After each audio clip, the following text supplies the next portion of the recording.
We have the privilege once again of speaking with Rabbi Leib Tropper. Rabbi Leib, let me ask you the following.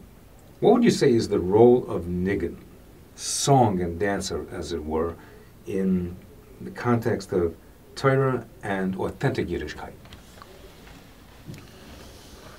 That is a topic that is, it's a freilich topic, it's a happy topic. It speaks about happiness, and not, maybe not always, but it usually speaks about happiness.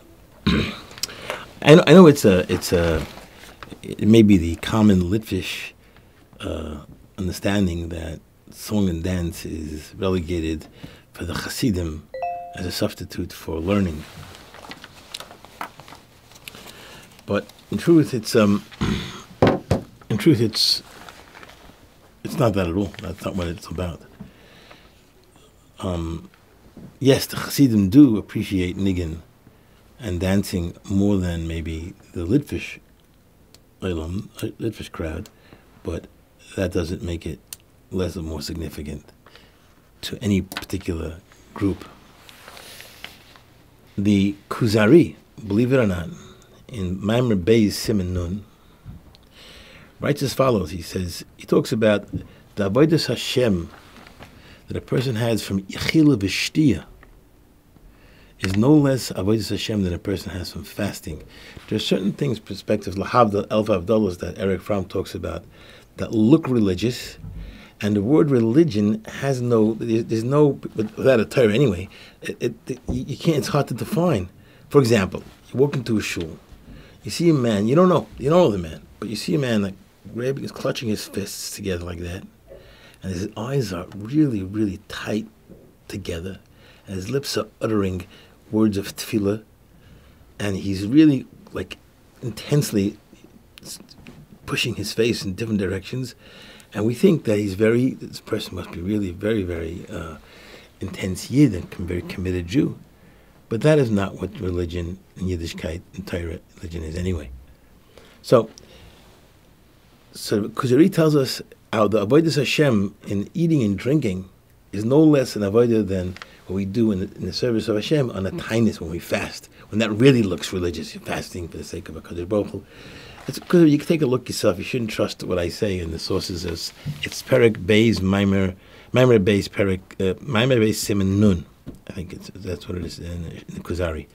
So then he adds on spectacular words. He says, "V'da," that if all this happiness and the Yechil and the Shtiyah brings you to a level of Rikud and Niggun, Heim Avoda Lelukim, they are a service to HaKadosh Baruch Hu, V'advekus boy, and the attachment to him by dancing and singing. That's the sefer that the Guru recommended to learn is the Kuzari. But it's not like it's out of wrestlers or something. No, right, no. It's for the Kuzari, from the Rishonim, right? Let's say there is a vart from the Balatanya's Chusa Yogin Aleinu that quoted often. He says, the tongue is the quill of the heart, and Niggun is the quill of the soul.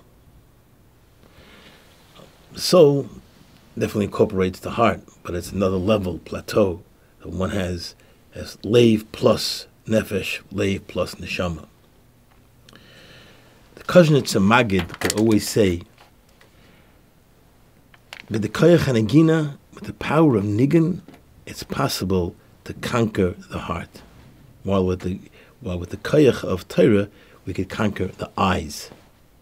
Looking inside the words of Torah, kind of become prisoner to the Torah in a good way, in a very positive way. While Niggun captures the heart. Now we know that, from my perspective anyway, it's clear. I had a chapter to Miyayitz to give advice to Talmidim. I would tell them that there's two kinds of music. There's music, which is Niggun, which has the complete spelling of what a Niggun should be like. Then they have, what that means is, it has dveikus to it. It has yearning. It has everything in it Then there's music that maybe in some of the things we have today, we hear in contemporary weddings even sometimes, which is, we call that, compared to the music, Rabbi Schachter would say, it's noise. It's noise. It's not music, it's noise. Niggun is, like I mentioned, has components. You could put flour in water and you get the challah. And you could put sand in water and get nothing. Zero. You don't pay overtime for sand in water. Right. So I guess that the niggun we're talking about is not noise. It has to be something which is really has the ring of aspirations, the hopes of Klal Yisrael, a person's yearning, a person's hopes, and a person's elevation of soul with that niggun. That's what niggun is. In Ger, they used to say, it's brought down in a sefer called Heichal HaNegina. In Ger, they used to say that a true niggun gives interpretation, translation to the words that are sung, and it starts understanding the neshama and the tefillah. We daven b'zman hazeh. I thought my proposal was somebody before me. We daven b'zman hazeh sometimes as if it's a burden for us, without any kind of like lebedikite, without any kind of real life to it, without any niggun to this davening. It comes kind of almost as a sad kin. It's like a lamentation that we daven. Like we wish we didn't have to daven. It's interesting that Shlomo Kalbach once said, and subsequently it's printed in a book, Rabbi Zachariah Levracha once said that, he says, people think that young kids, teenagers, don't go to shul because they don't want to daven. He said, young kids want to go to shul. They want to daven. They don't find a place to daven. The way that people are davening is not called davening. They're looking for a place that's collectively yearning for something. Literally, they're dropping everything aside, putting everything aside, and wanting to continue in this mode of learning, growth. I don't mean learning Torah, but growth, finding out, discovering more spirituality, the depth of ruchnius. It loses the depth, becomes very superficial when it's just not saying words and muttering and looking at the clock and when how much time I have left to the davening. But most important is the niggun. The bizman hazel chalapachas would be required to give people inspiration and really want to daven. And the Hasidim, Baruch Hashem, for some reason they maintain that in a beautiful way. They have that. They keep on to that niggun. They understand the language of romance with the Eibishter, which is niggun. In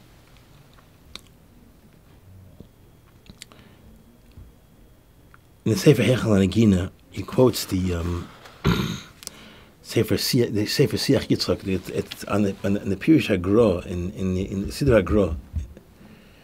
There's a pasuk, in Tehillim, I think it's Mem Beis Mem Dalet, that says, Shachal ha'ofer nafsheinu, our souls are bent into the ground, to the offer. Dafka la'aretz pitneinu, our stomachs are pasted to the earth. And he says, and then the pasuk says, Kuma Hashem ezra salanu, Abish to come and take us, pick us up.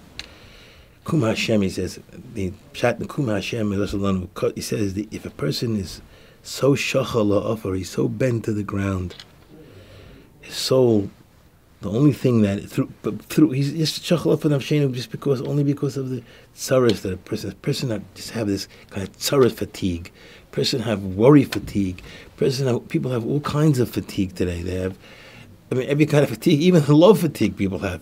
You got it, and the must fatigue, and all the thing you must do, and you have to do, and you almost have to do, and you're supposed to want it, you have to want to do, and all that kind of fatigue that goes on. Because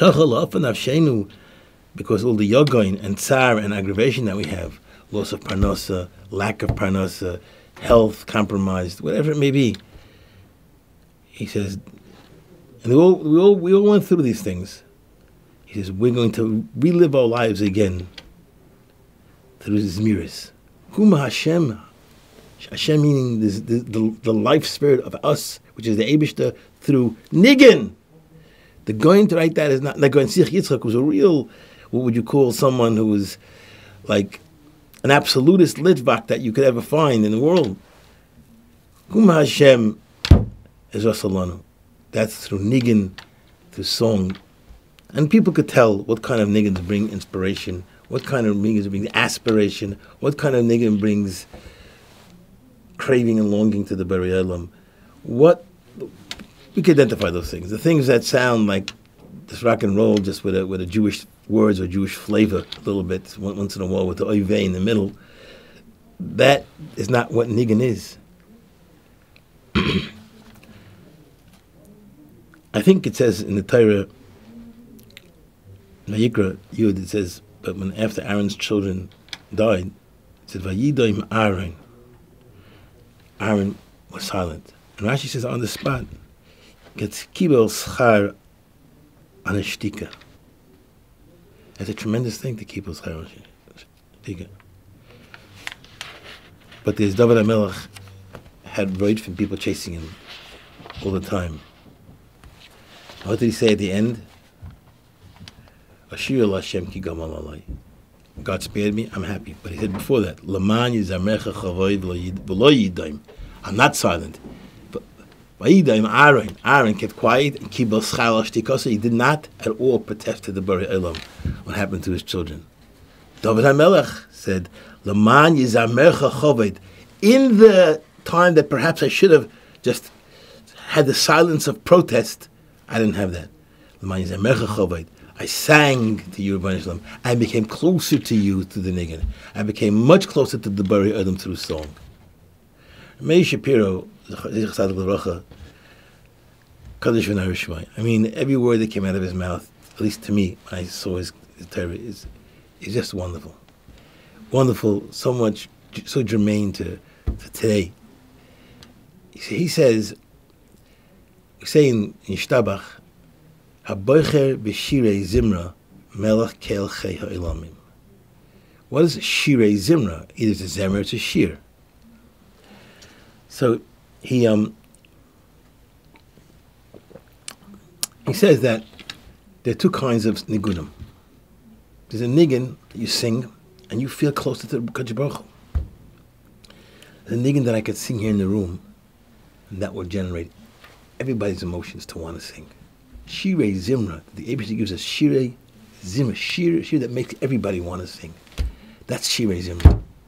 There are certain people, certain songs that it can't be sung alone. It's so powerful. It's so meaningful. It spells so much.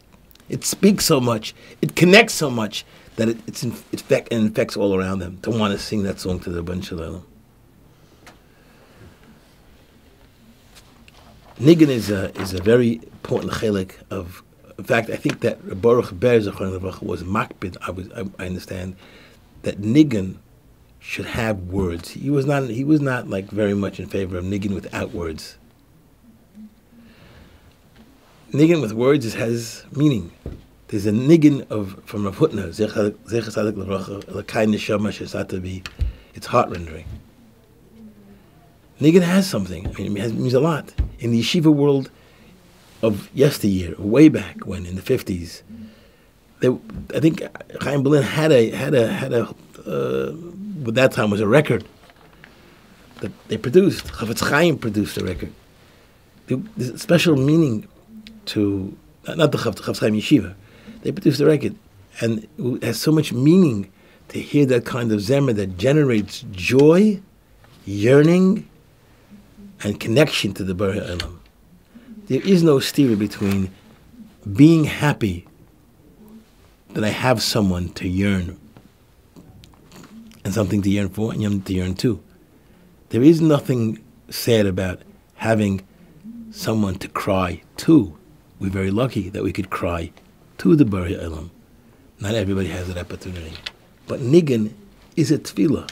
Niggun is not just, sometimes, even if it's joyous Niggun, Ashreinu Matayv Chalkeinu, We're thanking Hashem, and we're asking in our hearts when we say the Sfas Neshama, the Niggun is the tongue of the soul. It means as if to say when we say Ashreinu Matov Chalkeinu and we sing it, it means we want it to continue to be that way. We always want it. We sing L'Shana Bo B'Yerushalayim. It's a tefillah, not just a Niggun. We sing it as loud and as fast as we sing it. It's tefillah to the Bari Olam L'Shana Haba B'Yerushalayim. If we could keep that in mind, the importance of Nagina in our life. I don't know another vehicle of spiritual elevation as powerful as Nagina. I remember I heard from Rosh Yeshiva that every time he was kind of feeling like a little bit on the lower side of his matzav ruach, he suffered a lot and lost his parents in the war, lost his Rabbi at one point, whatever. So he put on a Niggun. And Niggun, as the Baal Tanya said somewhere else, he said, Niggun takes you from a place where you are to where you want to be. It's the exit strategy from a yagoin that weighs you down and a yagoin, the kind of pain or kind of discomfort that generates connection to the Bari Olam, a closeness, a demand from a Kadosh Baruch Hu to make you visible, make yourself visible to the Bari Olam. When you sing Niggun, you become visible to the Bari Olam in a different way than you're visible when you don't, not with a Niggun. May we all be Zeicha Emetz Hashem to learn this song that's going to ultimately bring us personal redemption, collective redemption, and B'niskeh we shall be Zeicha to sing the songs in the Beis HaMikdash together with the Leviim, Be'ez Hashem Yisbarach B'Karev. Amen. Rabbi Leib Tropper, thank you very much for sharing your thoughts on the value of Niggun. Thank you.